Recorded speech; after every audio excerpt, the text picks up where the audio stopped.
Welcome. Welcome to the fourth and final session of the Young Alumni Virtual Series.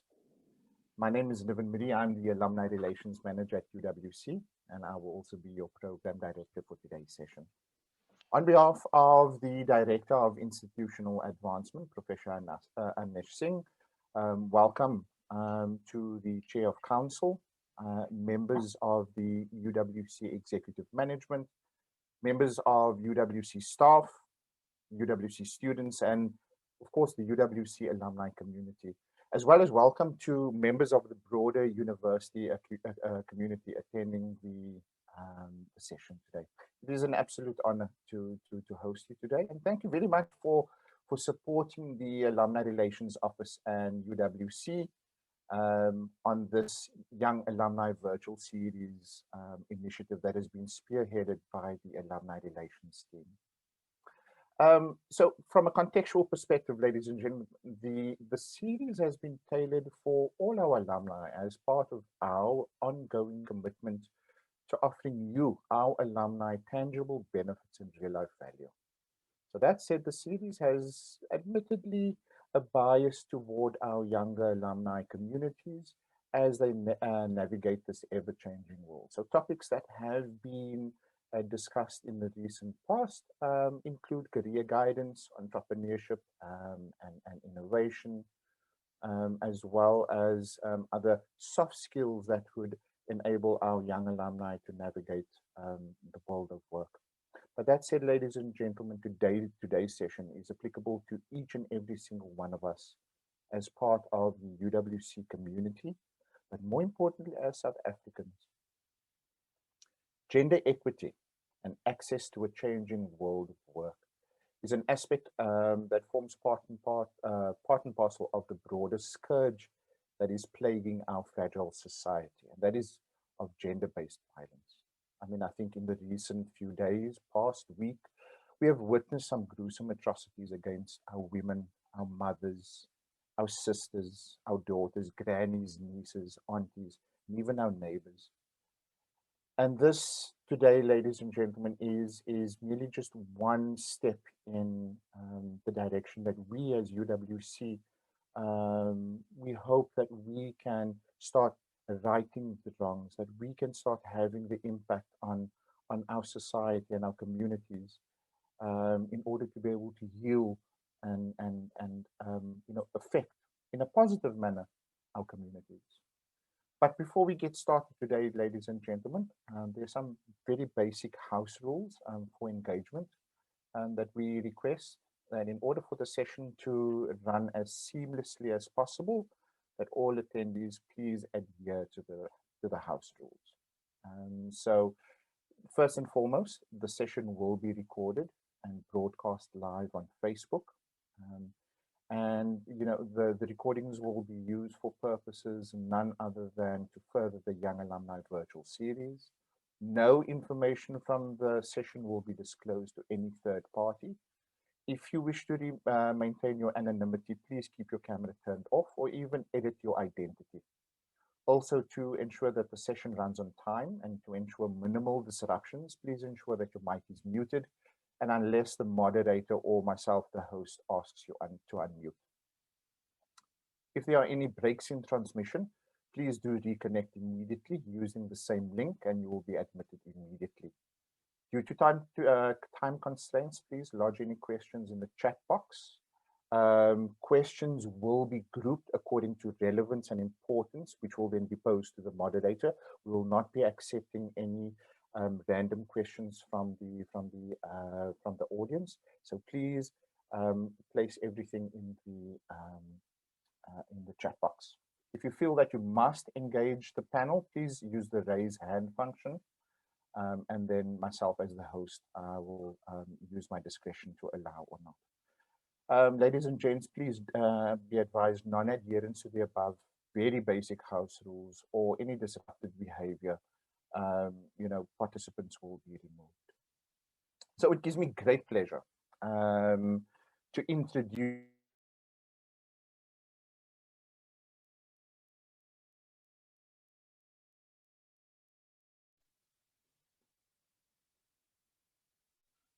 Can everybody hear me? It's better now. All right. Um, so today it gives me great pleasure to introduce to you our phenomenal panel of speakers. Um, First and foremost, I would like to um, acknowledge the privilege that it is to have um, Professor Vivian Levac, who is a UWC executive member and deputy vice chancellor of the academic portfolio, to serve as our moderator. Um, we are incredibly we're indebted to Professor Levac for availing herself to be with us today. Professor Levac, um, without going into any great detail, is Professor Levac holds a B Juris cum laude, and an LLB cum laude, and an LLM from Nelson Mandela University in Port Elizabeth. She also holds a LLD from UNISA. She's an admitted non-practicing advocate of the High Court of South Africa. But Professor Levac, oddly enough, is not, as she says, not a all-out academic. She began and advanced her legal career by spending a number of years at the South African Reserve Bank in various capacities. So Professor Levac is and has a good understanding of both the academic as well as the corporate world. Secondly, we have UWC alumna, Ms. Lillian Barnard, who is the Chief Executive Officer of Microsoft South Africa. Lillian, thank you very much for joining us today. Um, Lillian joined Microsoft in May 2017 as the Public Sector Director for South Africa, and a role that she almost held for 2 years. And Lillian has more than 20 years worth of experience in the ICT industry. Um, Lillian, I know is incredibly um, invested in this topic and South Africa, and her positions have fitted perfectly to strengthen Microsoft's commitment to South Africa as it wishes to drive its digital transformation ambitions and empower governments, organizations, and individuals to achieve a lot more. Secondly, we have another UWC alumna, Ilham Groenewald, who is the Chief Director of Marty Sport. If you don't know, that is the Stellenbosch University. Ilham is not only just the Chief Director of Marty Sport, but she's also an executive board member, council member for South African Rugby.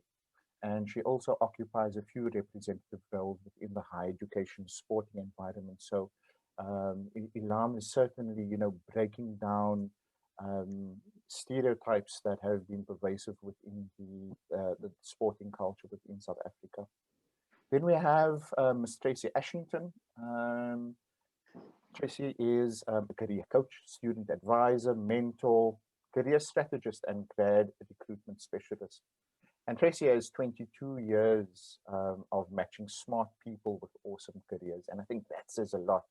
She's incredibly passionate about talent, and her perfect day would include career coaching, creating career strategies, building, brand building workshops, CV and interview guidance. So again, Tracy's participation in today's session is imperative as we plot out how we can, as UWC, assist our young alumni in engaging this new world of work. And then finally, we have Ms. Nicolette Naylor, and again, absolutely honored to have another female alumna as part of our panel. Nicolette is a human rights lawyer. I regress. He is the International Program Director for Gender, Racial and Ethnic Justice at the Ford Foundation. And yes, Nicolette is a human rights lawyer who has completed 2 degrees, nonetheless, at the University of the Western Cape, yes, and then an LLM in International Human Rights at University College of London. Um, in January 2019, Nicolette assumed the role of International Program Director for Gender, Racial, and Ethnic Justice that is responsible for directing the Ford Foundation's global programming on gender and racial justice, with specific focus on gender-based violence. So, ladies and gentlemen, with that said, I would also like to express my sincere thanks to each and every single one of the speakers here today. I would also like to acknowledge my team, the Alumni Relations team, for all their hard work that has gone into to prepare today's session. And I sincerely do hope that you as our attendees will derive a lot of value from today's session. And with that, ladies and gentlemen, I'd like to introduce Professor Levac to conduct our opening remarks. Prof? Thank you very much, Nevin, and thank you very much for inviting me to moderate the last in the webinar series for young women alumni. When Nevin spoke to me about the possibility of being involved with the webinar series, I was very pleased that it was focusing on young women alumni, because I've run a series of courageous conversations with alumni, and this is taking it in a sense further. Oftentimes when we looked at the theme of the day around gender equity and access in a changing world of work, we oftentimes speak about gender equity or gender equality or issues relating to gender inequality during Women's Month, as we should. However, I believe that gender equity is not only a women's issue. And as I scan through, it's a societal issue, as Nevin also mentioned, as I scan through the list of participants, I find it very pleasing that we're not doing an all-women, we're doing an all-women panel, but we have male participants as well.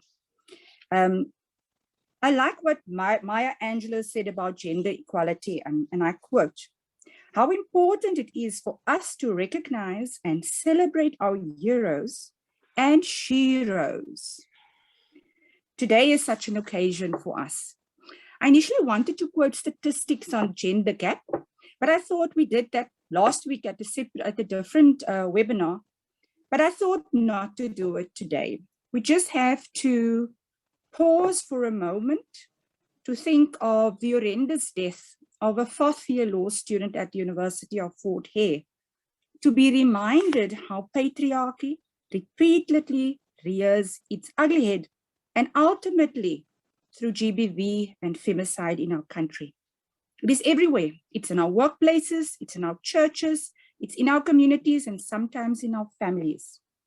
And upon reflection, I realized that through all my working life in the various places that I've worked, I experienced or witnessed instances of gender inequality at all of them, including UWC.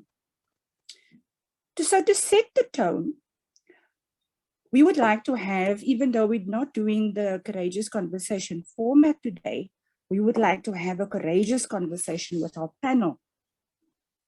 And we want to be able to share our stories from our experience.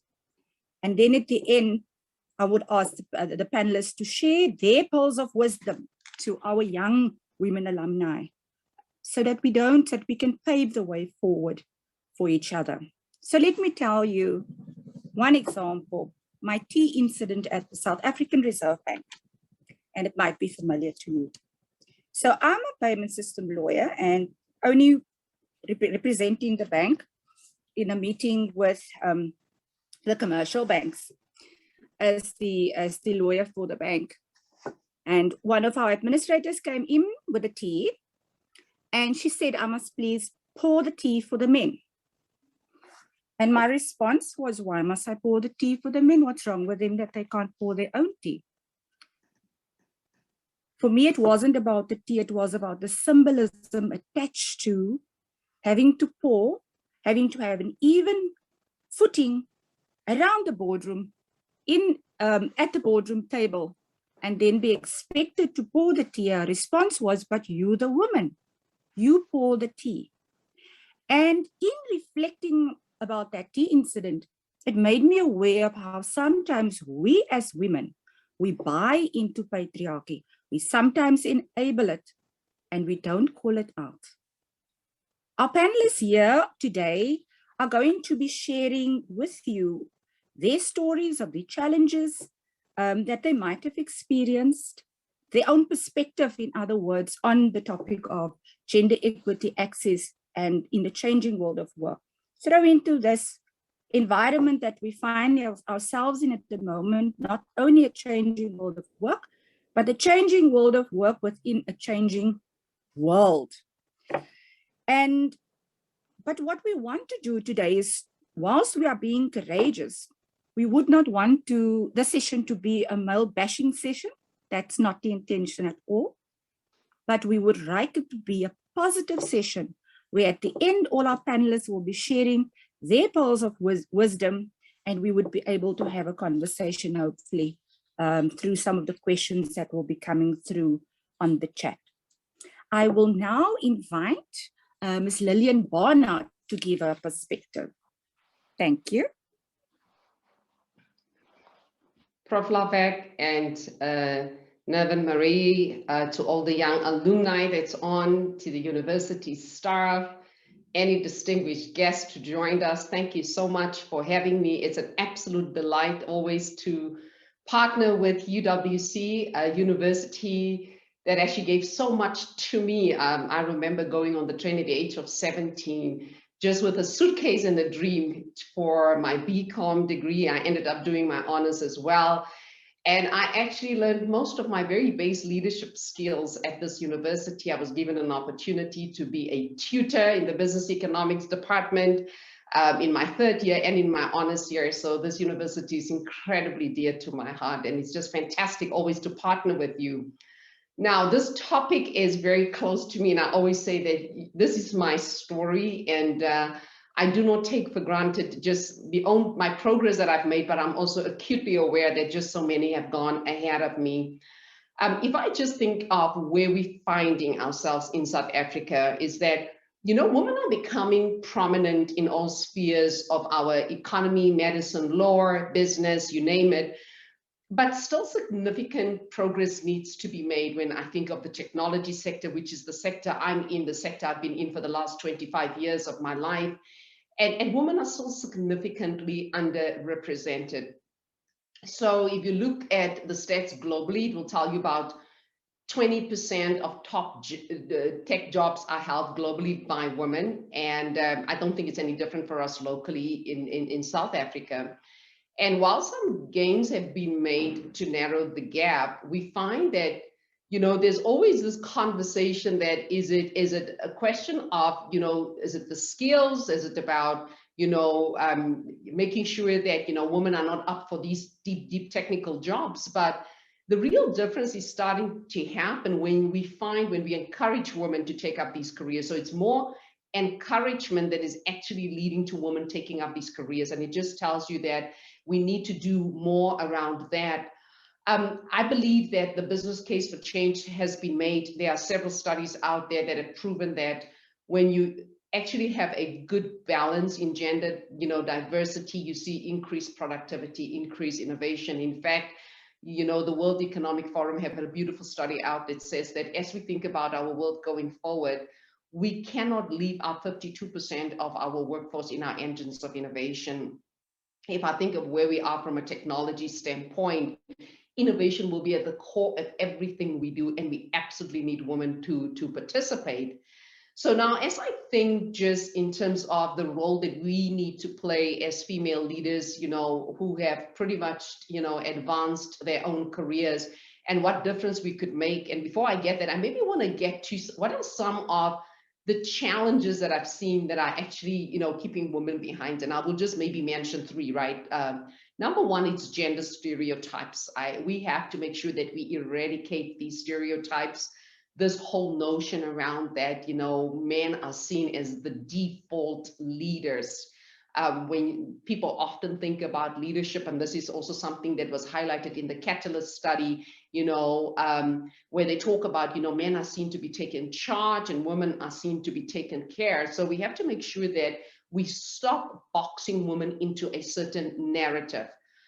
The second one for me that I see as a challenge is the lack of sponsorship. And I've seen throughout my career that often we talk about women in the context of mentorship, which is great, but sponsorship is fundamental, because when you have a career sponsor, this individual will champion your career at crucial points and literally help you get to the next level, because it's all about accelerating and advancing your career and making sure that ultimately you get to the pinnacle of what you're hoping to get. And maybe the third one also for me, which I have seen, is that sometimes women lack confidence to ask for some of these big jobs, or confidence to go after, you know, the big opportunities, and sometimes just confidence to speak up in a room. So when I think of some, you know, the role that we need to play as female leaders who've traveled quite a bit in this journey, for me, it's all about paying forward. And one of the things that we can do is being intentional about being a strong role model and making sure that we continue to lend our voice to women so that women feel seen. Because it's very difficult when, as you progress your career, and especially when you're very young, for you to be seen in a room. Number two is a point around sponsorship. Sponsor careers, open up opportunities for other women.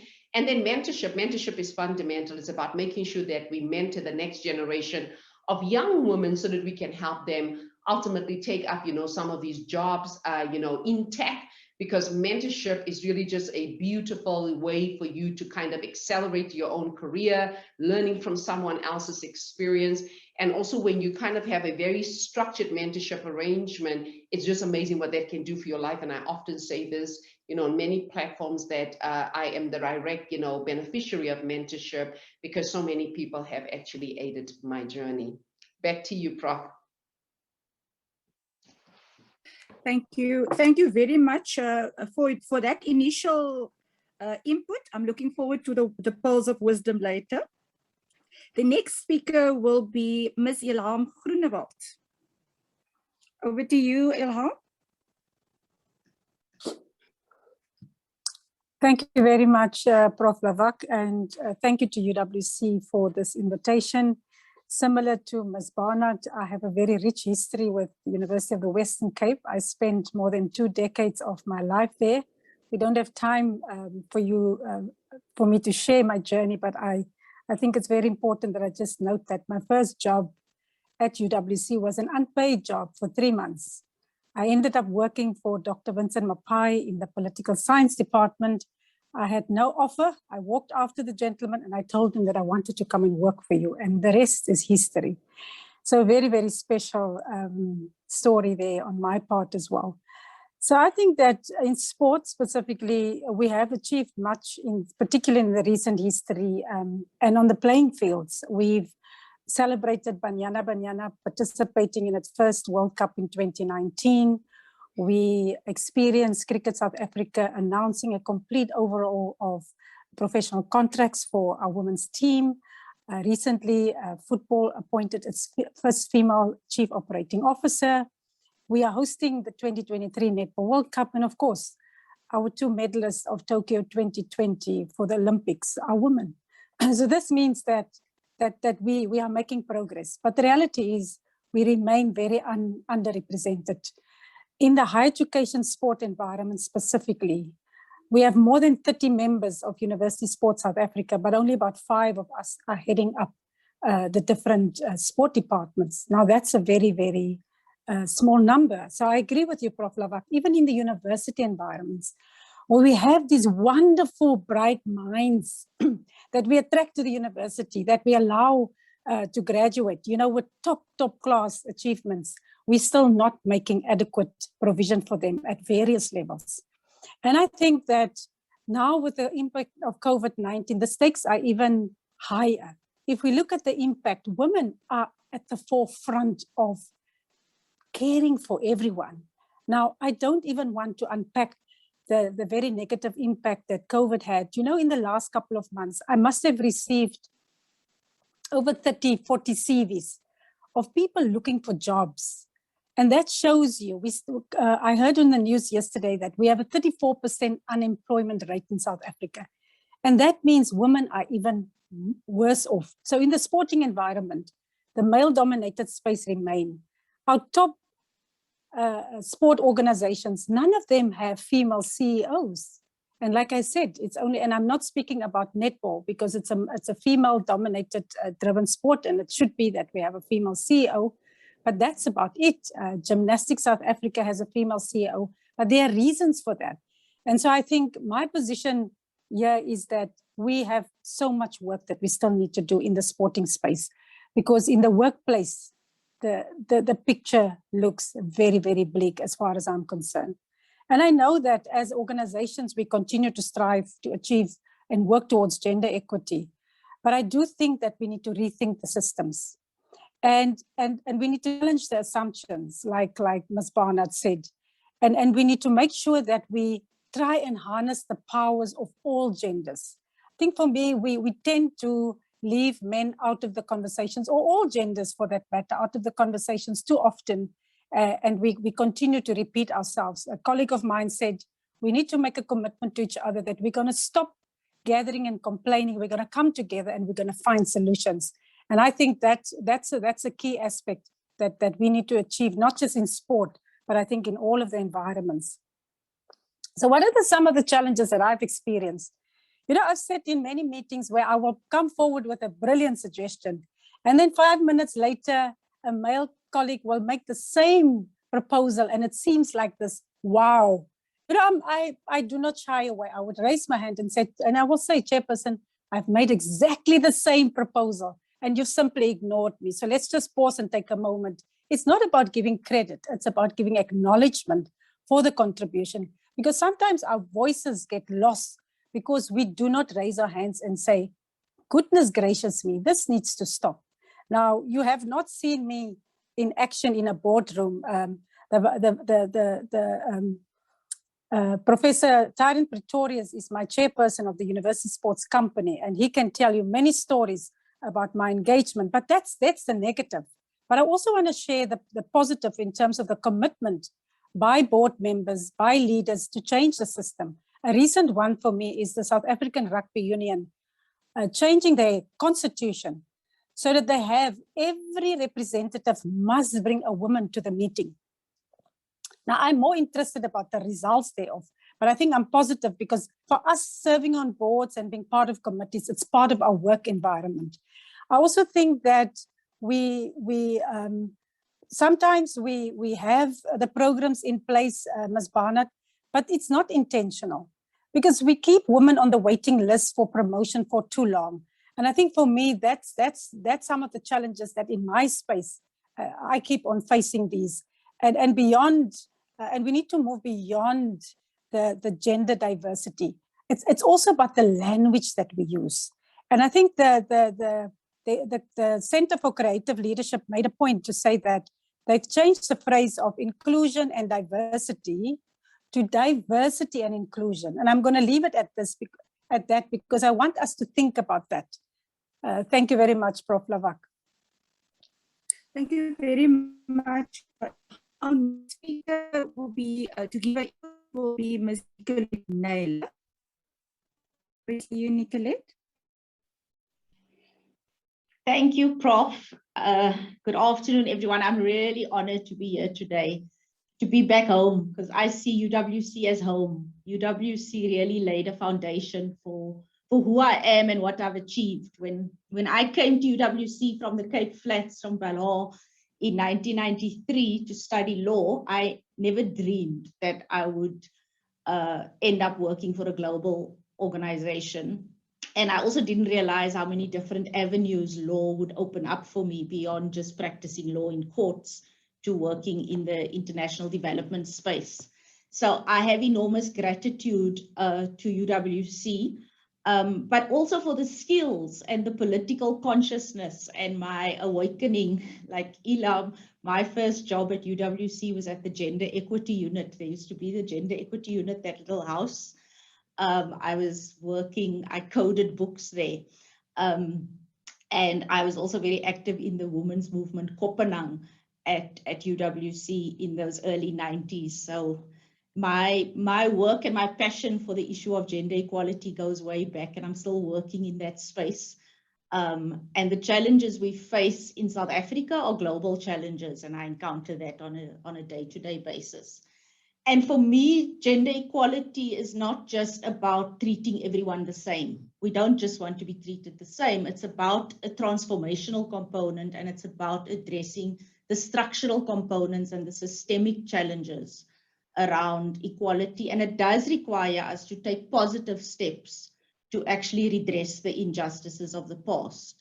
And I think we've made a lot of progress. When I started out in 1998 in my first job in a big corporate law firm in Cape Town, very white law firm that had never hired a candidate attorney from UWC before, the world was a very different place. And I don't think we faced the same challenges maybe that I faced in 1998, but I still think we've got a very long way to go. Doors have been opened, and we continue to open doors for women, but the challenges are still there. And I think for me right now, we should be moving beyond the language of creating a seat at the table for women. I'm much more interested in us tipping the table over and recreating a new table that's much more inclusive and transformative, and that recognizes the issue of gender. For me, the issue of gender is intersectional with the issue of race and class and sexual orientation and ableism. So my race and class and my gender interplays with each other. And my Blackness can't be divorced from my gender as a woman. And so we have to take an intersectional perspective when we're looking at issues of gender equality and discrimination, if we want to engage with true transformation. Because a lot of my experiences in the workplace have been very racialized, as well as patriarchal and misogynistic. I've got a tea story as well, Vivian. In one of my first job as a candidate attorney at this very big, very white Jewish law firm, where no one knew what UWC was, everyone came from UCT or Stellenbosch. I was a complete outsider in that law firm. It felt like the people that looked like me and that sounded like me and that spoke like me were the messengers in the mailroom and the women who made the tea. Those were the people in the law firm that looked like me. And I remember going to advocates' chambers with my boss at the time, and he would never, ever ask my opinion. I was there to take notes, and he'd even tell me before we went into the room, we don't need to hear from you, you're here to learn. So you don't talk, you just take notes. And when the tea would come around, there'd be this neck movement, not even saying anything. There would just be this movement, like start pouring the tea. And that was a very difficult moment for me as the youngest person in the room, the junior person in the room, and the only Black person in the room, being expected to pour the tea and not being expected to have any kind of opinion on anything or being asked my opinion on anything. When I qualified, I had to start managing other candidate attorneys, and I was managing a white candidate attorney from Stellenbosch University, who was still very junior, and I was then had a few years of experience. Whenever we'd meet with clients, the clients would always speak and look at him, and I would say, I'm the lawyer that's going to be handling your case. I'll be representing your case when we go to court. This is my candidate attorney who's learning, and they would not look at me, not make eye contact with me. They would always look and answer him as I asked the questions. And so again, that, it knocks your confidence to having to keep doing that. I think today, like fast forward 20 odd years later, I don't think we see as much of this overt racism or sexism. What we see is much more at the microaggression level. It's the more subtle. Often it sounds like it's a compliment that someone's giving you, but it's actually derogatory and quite offensive. So the one I get, I work for a global foundation based in New York. So my bosses, it's an American foundation with offices around the world. And one of the first times I presented to people in New York, I was on a panel with other colleagues, American colleagues, and people came up to me afterwards and kept saying, oh, you're so eloquent, you're so eloquent. Well done, you speak so well. Like, we didn't expect you to be able to speak well because you come from Africa. And what could you possibly know in this climate? I get a lot of that working within an American organization right now. I've also been told by our Office of Communications when I was presenting to the board, can you please just tone your accent down a bit? You know, the Americans can't always understand you when you speak. And I was like, this is the way I speak. I'm sorry, I'm not going to be able to do the code switching or try to put on an American accent when presenting to the board. And over the years, I think I've been within this global organization for 15 years now. And I now watch out and often share my experience with the younger Black women, particularly coming from the global South, to try to open a space around perceptions around those of us that are coming from West Africa or Southern Africa and entering those kinds of spaces. I'm part of the global leadership team now. And there's this perception, you know, Ford Foundation spends a lot of money funding projects in Africa, Latin America, and Asia, but very few people in the senior leadership team actually come from the global South. So there's a very global North perspective around how we do our work. And for a long time, people would say, I kept calling this out, that, you know, we don't have enough people that actually look like and come from the global South that are making decisions about where the money goes. And often if you are an American person, you will apply for a job that requires global experience. So all the senior leadership a few years ago were very American. And it struck me that why is it that Americans can apply for a job that requires global experience, but a South African won't apply for a job that's global?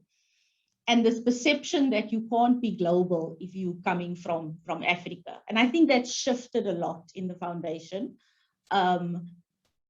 People did tend to roll their eyes at me because in boardroom meetings, they say, oh, there she goes again with the global South. There she goes again with the global South. At one point I got in my performance review, I was told, not everything is about the global South and not everything is about gender.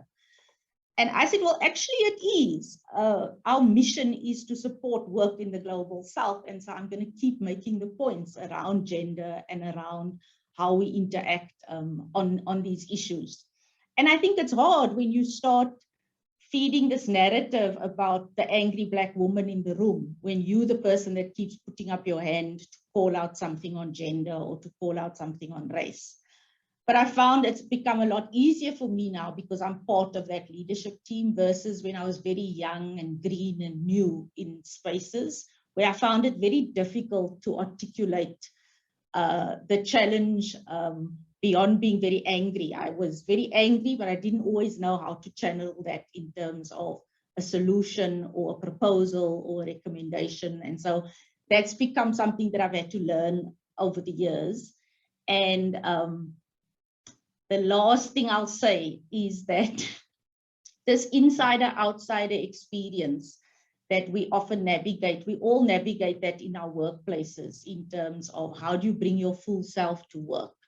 I'm constantly having to navigate being a South African, being very rooted in South Africa, working in a global organization, but also working with leadership that's often male, American, white, and having to make a case that's not always easily understood by people. But it's important that we do it and that we have champions around us. I think that I've had champions, sometimes men within the organization, women as well, that have championed my position, have stood with me, have said, look, you should go for this job, you know. Men apply for jobs all the time, high global positions, why aren't you doing it? Having that kind of support from leaders within the organization has really been life-changing for me. And so I think this role that senior people play within an institution in terms of supporting younger people, because, you know, I came from a space of imposter syndrome, where you constantly feeling like, do I really belong here? Am I really good enough? When you're already having that in your head, it's very hard to just go for that job or go for that promotion. And that's where those senior men and women in the organization also playing that role has been very important to me. Let me stop there, Vivian. Thank you so much. Technology, hey, I seem to have lost for a second or two, but thank you very much, Nicolette, for your input. The last speaker will be Tracy, and that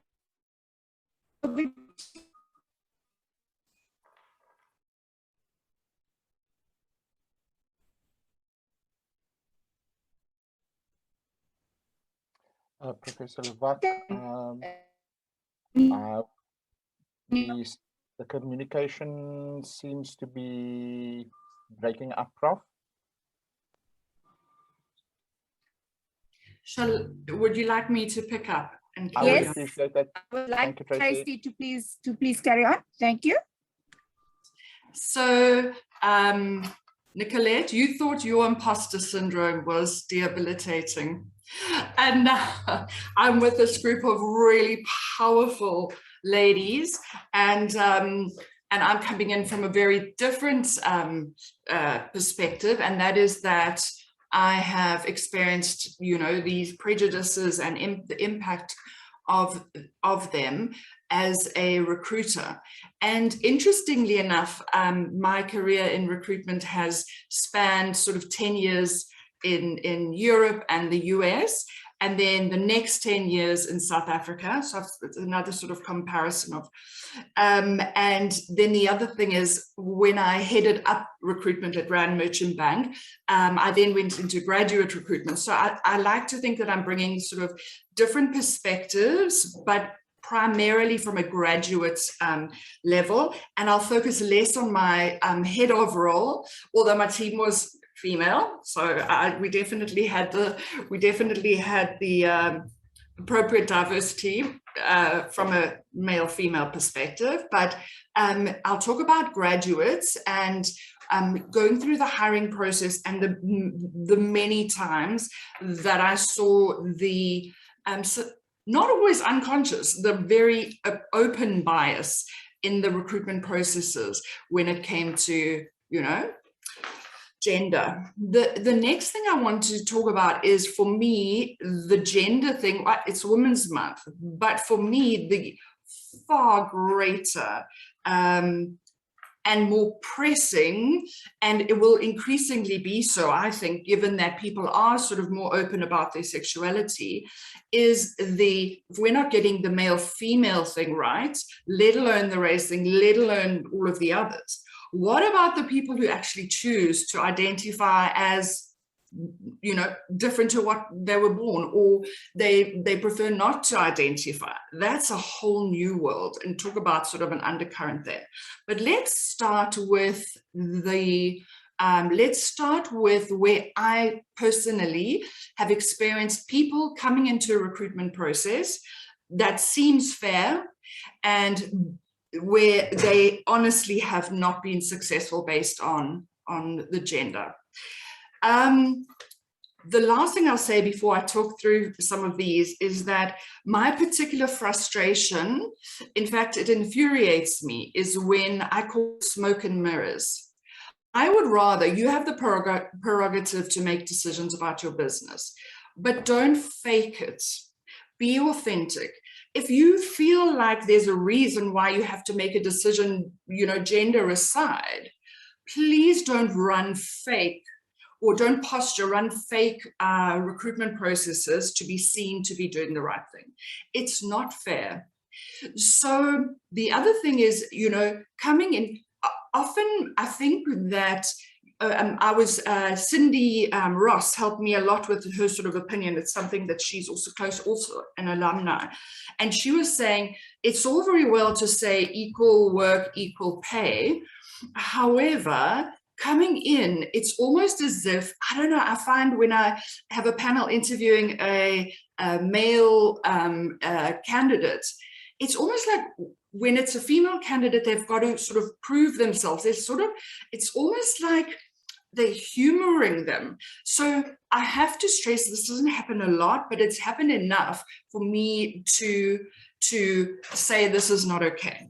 So then the other thing is, when it's not only at the grad level, but I've noticed if companies are running processes for C-suite or senior management, and they are, wanting to give racial and gender supposed equal opportunities. Once again, I feel as if it's almost as if they will give the opportunity to someone. So I know of a female, fabulous, dynamic, successful lady who then said, I choose to work slightly limited hours, although I will go home in the evening, put the kids to bed and pick up. And even though the sidelining was very obvious, whether it was bonuses or whether it was being taken seriously. So it does happen at all levels. So let me go back to my personal favorite, my passion, graduates. When a young person is coming into an organization, where it's extra hard is how, when you see or you ask an uncomfortable question that relates to your gender and how you will cope as a woman. When you want the job, what do you say? Are you going to be, you're going to accept the abuse? Well, all too often. And I'll tell you this, it's stuck in my mind forever. The time that we were running, and this wasn't actually in a previous employer, this was something that I experienced as a coach. They were running final round interviews for the graduate program. And one of the senior executive, middle-aged white male, was interviewing a young Black female, and then I think probably 2 white males and then 1 Black male. And although the female was the stronger candidate for that role, he asked her to come in afterwards and do a motivation around why he should take a chance on her. Because he said, but I'm sure you're going to I'll spend 2 years training you up and then you're going to go off and have babies. And I'm telling you, it's been hard to recover from watching how compromised she was. She didn't know, just, in any case. So I will give a few more tips a little later, and I'll share 1 or 2 more stories. But the thing that I also, when I was speaking to Niven on the weekend, I can't think of a time that I was personally sort of marginalized for being a woman, and it made me think, what have I done that it hasn't happened? So mine has been more the experience of other people. So I'm going to talk about a little bit later, I'm going to talk about why I think that I haven't, and hopefully I can help 1 or 2 people with that.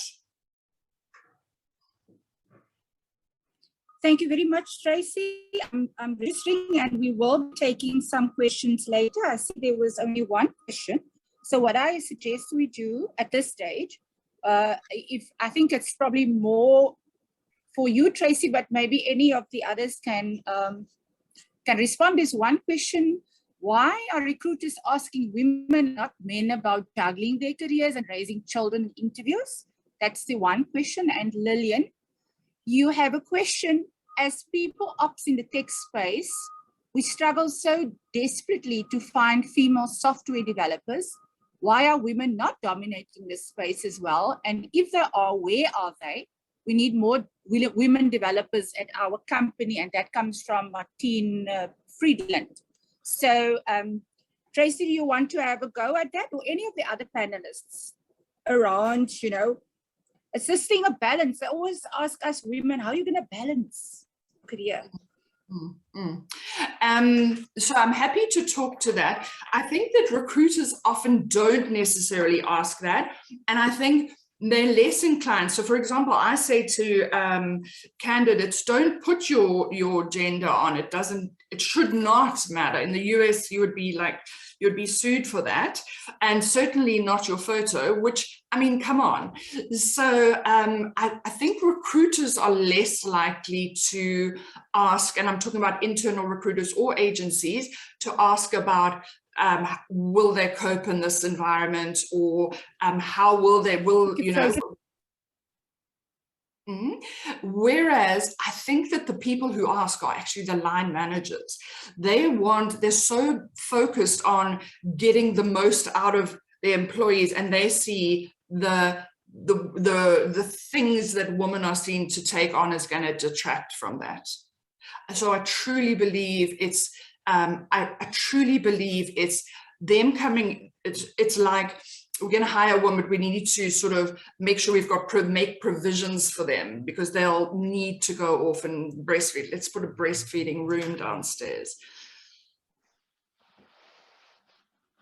I don't know if that answers your question, or if anyone else wants. Thank you. I think it does. Lillian, your question about the women in tech, and especially the software developers. Yeah, I just want to make sure. Okay, I think my mic is off. So listen, great question. Thank you so much for asking it.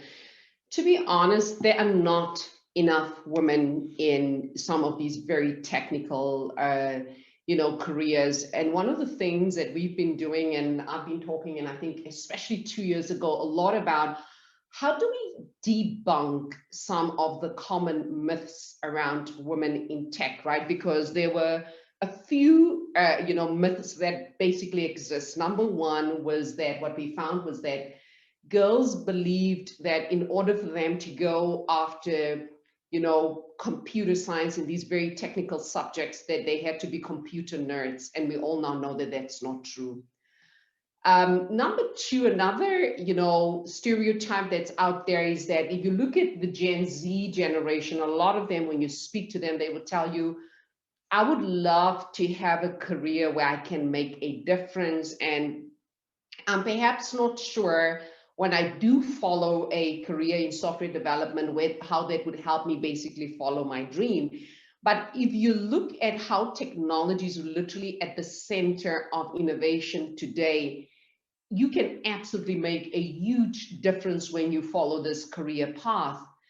And the other piece is that, I need to be born with an interest in STEM. I need to be born with an interest in technology. And that is why when I made my opening comments, it was to say that we are starting to see a shift with women taking up these careers, because we continue to debunk the myths. And it is more encouragement, right? And showing them literally the path forward and exposing them to role models that is actually causing the change vis-a-vis just sheer capability and true acumen. So there's a lot more that we have to do to make sure that we bring women into these careers. It starts with what we're doing in primary school, what we're doing in high school with them. So by the time they get to university, it's already inculcated in them, where they believe that they are capable to absolutely follow these career paths. So absolutely right, there's more that we need to do, and we need to come together to make sure that we bring more women into these very technical careers. Over to you. Thank you, Lillian. Thank you so much. I just needed to mention that, Tina, maybe there's an opportunity to be engaged in university, have a women in program in the economic and management sciences faculty. So I hope that there are people from the faculty taking note of that. I would now like to ask Lillian, we will take some of the other questions later, to share some, each of you, we start with Lillian came sequence, each of you share a few pearls of wisdom to our young women leaders present here today. Good, thank you, Prof. So for me, if I look at it, and I actually I have a post up on LinkedIn, and I think I put it up, I think in March, where I shared a bit of my journey. And I always say that it was always my dream to be captain of the ship, to be CEO of a company. You know, the what, the why, the how. Of course, there was a huge 25 years in between, but I always had this big dream.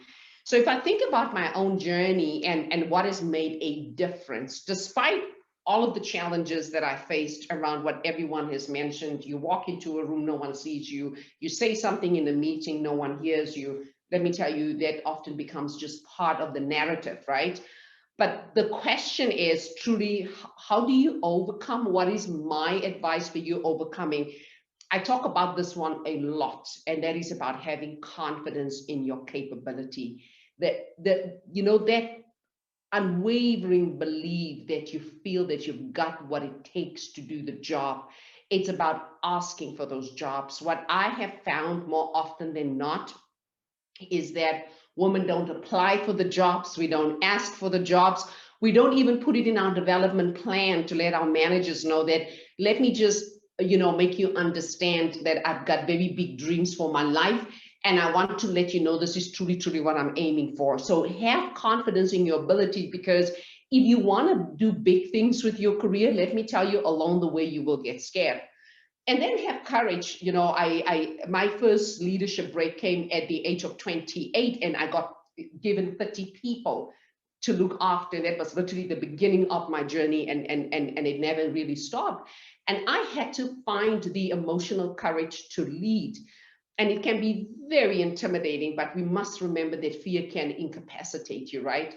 And we must know that doubt is a traitor. So just believe in yourself, believe you can go into this room and you can go in and make a difference. Another part that I always share was passion. Be passionate about what you do. It will set you apart. You will burn the midnight oil. You will go the extra mile. You can give 10 people the same job with equal qualifications, but the most passionate person will easily just stand out. Because what do they say about, you know, the journey called the extra mile is still the road less traveled. And I have found that, you know, some of those things that I did, actually, it stood me really in good stead. And find your deeper sense for being, you know, find your purpose. I remember when I became a leader very early, I used to kind of grapple with the question around, okay, what do you do with this power? Because a lot of power is inferred to you when you become a leader. And this revelation, which is the John Maxwell quote that talks about, you know, your power is to empower. And once you understand that, actually what I'm supposed to do with this power, I'm supposed to make sure that I make people better. It is not about me anymore. And in fact, when you do become a leader, it's actually no longer about you, but it is what you can ultimately do for others. And when you wake up with that sense of conviction and revelation, it's amazing what that will do for your own career, but more importantly, what it will do for the careers of others. Because when you do get into a leadership role, you can truly change the trajectory of others. And for me, being a female leader in this role, when you are inside the door and you have a seat at the table and you have a voice, you can actually change the trajectory of just so many. And another piece for me that I now focus on a lot, especially in this role, is about this whole notion of societal impact. It is important that even as we kind of move forward, try and make a difference wherever you are, within your company, outside of your company, because we're going to have to think about inclusivity a little bit broader. I know we talk about inclusivity in the context of our company, make sure that everybody has a sense of belonging, but it cannot be done in the absence of what are we going to do for our society, for our communities, and for our people. And especially within our context as a country, all of us have to play a very active role when we think about our economic recovery, making sure that we set South Africa, you know, on the right path, because so many of us are highly vested, you know, making sure that our country, you know, do actually very well in the future going forward. And this is just about, you know, few of my advice. I don't want to dominate the time, but this is just some of the few, you know, pearls of wisdom I wanted to share with you this afternoon. Back to you, Prof. Lavek. Thank you so much, Lillian. Ilhan? Thank you, Prof. Lavak. So I think it's very much leadership roles come with a lot of uncertainty. If anybody ever tells you that you need to be 100% ready, that's not true. And that is sometimes where the self-doubt comes in. And I'm going to confess to the people today here that I went through this self-doubt just during the last couple of days. So it happens. The important thing is that you need to stay true to yourself. It's also very important to be intentional about your development. So my first job at University of the Western Cape, it was intentional because I learned so much during the 8 years at that department. I was part of a transition, an important transition of South Africa. And I think that's the intention that I'm referring to. You have to also look at the multidisciplinary approach. There's a lot being said about technology, and I can tell you how we are lagging behind so much when it comes to technology and sport in South Africa. And I've decided to move into that unknown spaces, and I'm learning every single day. But there has to be a purpose to that. You also need to find people that will back you, your allies, people that will go out there and advance your profile. And sometimes we tend to keep the circle small, but I think we need to make the circle bigger and include everyone that can help you with that.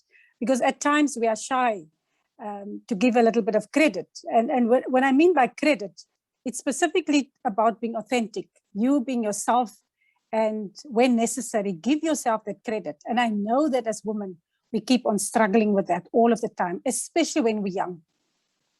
Now in sport, we recently changed the profile of our Olympic structure. We're 66% women, but we don't have enough young people in that boardroom. And that for me is a challenge. But I also noticed that young people don't go out there and find the allies and have people share their stories so that they become part of those boardroom spaces. I also think, for women generally, it's been said that we don't find it easy to speak up, perhaps true, but I don't believe in that. I think Nicolette spoke about at times to understand when to be quiet, when to have that moments of silence. But when you do come out, make sure that you come with a big bang. And I believe that, we sometimes look at giving credit as self-promotion. And men are being referred to, not bashing men at all, but we know that this is the trend. It's been looked at as confidence, where many a times we try to hide in our spaces. I want to go back to Lillian's point. How do I get through life every single day? It's about my passion. It's about my purpose. It's about my principles, and it's about the values. When I struggle with something in life, this is where I go back to. So you need to find your own space that will keep you positive every single day. Thank you very much for that opportunity, Prof. Lavak. Thank you so much, Ilham. I'm starting to see a pattern in the pearls of wisdom, and hopefully I can string it along at the end. Nicolette? Thanks, Prof. I think celebrating yourself and how far you've come. Our biggest stumbling block is often our own insecurity in our own potential, like others have also said. So believe in you and dream big. Ask yourself, what would I do if I wasn't afraid? I can relate to Lillian's point about believing in yourself. When I was first offered my first leadership role to run the office in Southern Africa and our Southern Africa operations, I told the president, I'm not ready. It's very rare that you'll find a man saying, I'm not ready when he's being offered a promotion. I was like, I'm not ready. And he was like, I believe in you, you can do this. And then what did I do? I thought, how do I pay this forward? As the door opens for you, you have a duty to keep the door open for others. And we often told there's not enough space for all of us in the room, and we become competitive with each other. It's easy to focus on your own individual survival and your own individual growth, but you have to lose that notion that because you struggle to get where you are, everyone else has to struggle. We all have a responsibility, really. I have a responsibility to not see other women from this region struggle to make it in a global environment, for example. And I think, like Ilham has said, map out where you want to be and what you want to do. What is your positionality now? And are you committed to this organization's mission and vision and goals? Is this your passion point? Because then you can really invest in trying to change the institution, shift the institution. The first law firm I worked at, I knew that was just a pit stop in my career. So I wasn't going to invest a lot of time in trying to change the structure of that organization. That was just a pit stop for me before I moved on to another organization. But if you see yourself in an organization and you want to grow in that organization, then I think it's important to invest in some kind of change agenda. And it's okay to be silent sometimes when you don't want to talk, or you for your own self-preservation. I think we have to talk about the emotional cost of dealing with microaggressions on a daily basis, or dealing with issues of racism and sexism. And not every battle has to be your battle to fight. I've often been in a position where you have a meeting and they say, when we go to the leadership, we're all going to say this, we're all going to say this. So the whole Africa cohort will come together. And then you find you're the only person speaking, and everyone, all your comrades are quiet that were outside spurring you on. And then you're like, this wasn't even my idea. Like, and now I'm being the spokesperson for this. And I think make yourself indispensable. You do need to prove yourself. Don't kid yourself that you can come in and trust will be there and respect will be there and collegiality will be there. You do have to work on building relationships to build trust and respect. And as you build that, people are much more willing to listen to you. When people didn't know who I was when I said something, no one really cared. As people said, oh, she actually does have something of value to contribute in terms of her work, I could then start addressing the social issues. Because finding your voice does have consequences, and speaking truth to power can have consequences, and you need to be prepared for those consequences and make a strategic choice that you're going to do this. So pick your battles. Building solidarity is important because there's power in shared experience. And networking is a skill. It's a fine art and skill that we don't invest in learning more about how to do your social networking and how to build your network in your career, because alliances matter. And I think compromise, the fine line between selling your soul for the sake of climbing the corporate ladder and the reality of your economic situation and your own relative power. I think we need to be much more clear around those kinds of decisions that you weigh up. And lastly, I think power, you must do a power analysis of the workspace you enter. You need to ask yourself, how does change happen within this institution? Who gets listened to? Who is silent? Who's invisible? Is this organization receptive to change? Who's driving change? Is it top down? Is it bottom up? Where do I sit within that ecosystem? And which are the battles that I want to take on, and who are my allies? Because you have to know what is within the realm of your control. What you can change. There's the serenity prayer that we say, grant me the serenity to accept the things I cannot change, and the courage to change the things I can, and the wisdom to know the difference. And so I think that's important as you, especially when you're junior in an organization that you've just joined, to really make that strategic choices and to position yourself. And the last point I'll say is, don't kill yourself for your job.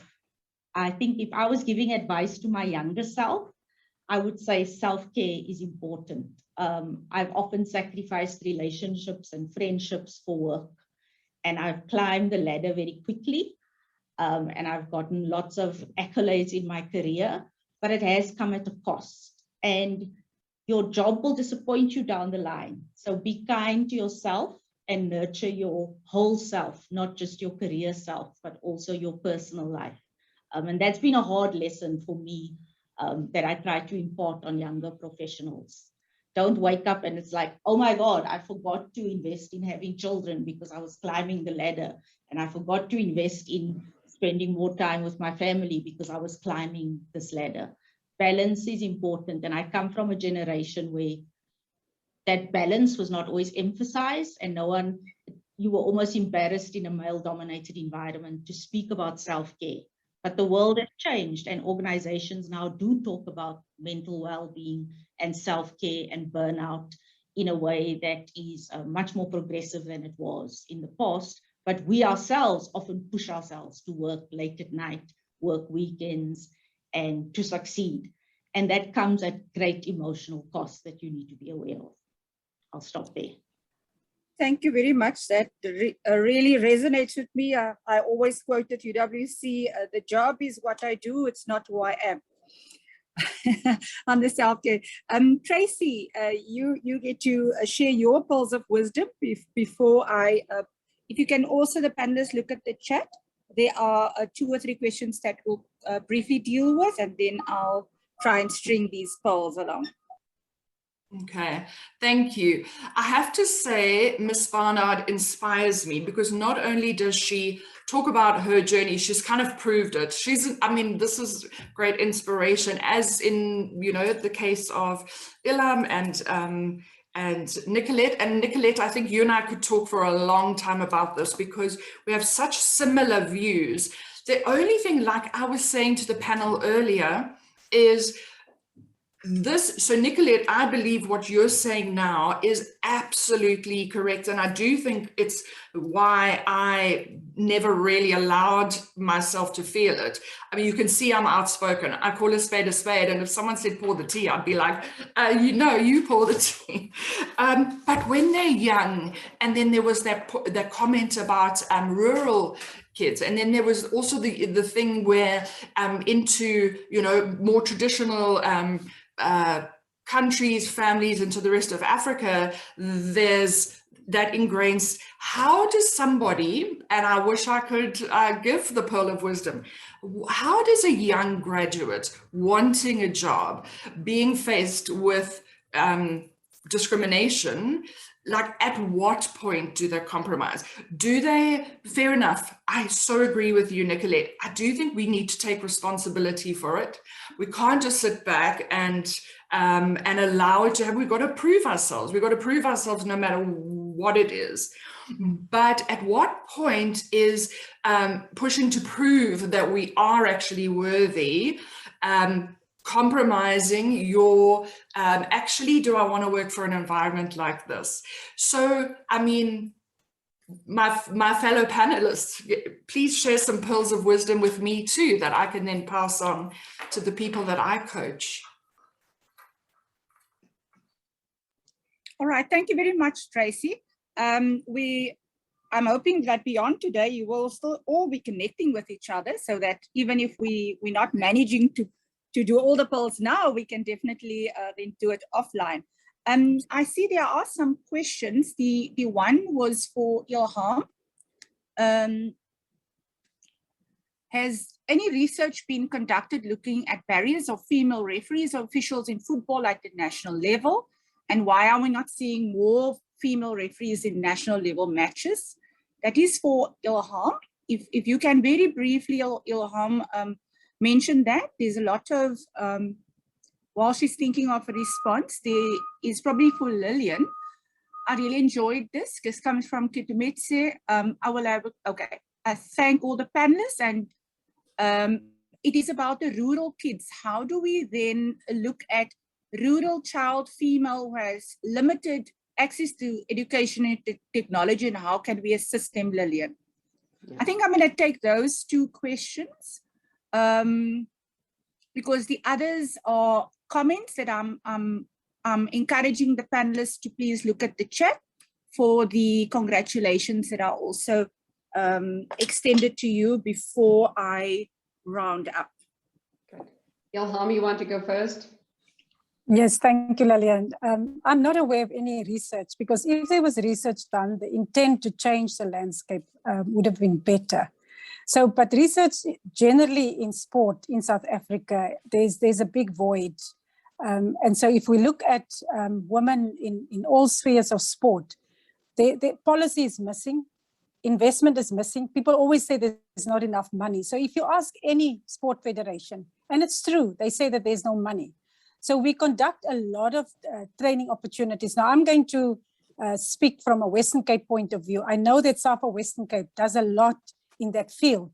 And so I'm not going to say that nothing has been done, but usually we take our experiences from what we see on television, and what we're currently seeing on television, I don't think it's enough. I alluded to it right at the beginning with my introduction to say that a lot has happened, but not enough, specifically in the fields where we need more to be done. So I don't believe that appropriate research has been conducted so that we can advance the space for female referees, specifically at a higher level. Thank you, Prof. Lavak. Good. Thank you so much, Ilham. Lillian, you can go and attempt. That is quite a big question you got. Yeah, it's a very broad question, and to be honest, it is a question that we do get every day, and it is something we are focusing on and concerned about. But you know, this is the beauty of digital. It gives us the opportunity literally to get to everybody, the opportunity to empower literally every person. So rural is a concern. We've got a lot of initiatives as Microsoft to make sure that we even get to far-flung areas, and it gives with great delight to let you know that we've announced just last week, Thursday, an initiative with the Eastern Cape Provincial Government, and we call it the Digital Innovation Hubs. One of the key challenges we have in our rural communities is always connectivity, because this is the beginning of the digital journey, right? It's connectivity. And what we're now doing is that we are rolling out a countrywide initiative with every single province. And what we bring together is to say, how are we going to accelerate digital literacy from basic all the way down to deep technical, because all of these things exist. It's about getting it to the people, but we need to work jointly with government and some other private partnerships to make sure we get to our rural community. It's something that's top on my agenda. For example, we did a project in Limpopo, and one of my team members are on, Vivian Lander, and she's already sending a link. And we did a project in Limpopo, trying to get to rural schools and make sure that we also give, children in our rural communities their digital experience. The realities as such is that we need to do this faster. We need to get much further than we do right now. But the beauty is that it's a focus area, and there is an opportunity literally for us to level the playing field between our rural communities and our urban communities. We are also striking partnerships with, for example, the mines, because we know that the mines are in our rural communities, they are entrenched. They also kind of focus very deeply on what they would like to do for their rural communities. We partner with them, giving them our technology. They then go and roll it out. Our universities is a big one that Vivian just also mentioned. And we will continue to partner with universities to make sure that we start empowering not just the universities, but literally get to every single school from urban all the way down to rural. And I know it's not just a focus for Microsoft, but a focus for many technology companies across the board. Back to you, Prof. Lavek.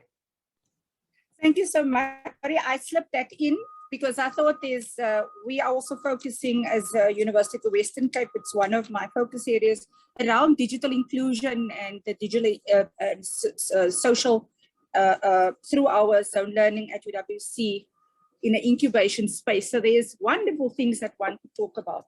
But as you're all talking, now I want you to imagine a string of pearls, because I was listening to you from the perspective of stringing this in a string of pearls. So I listened to your words. And this necklace is now made up of the following.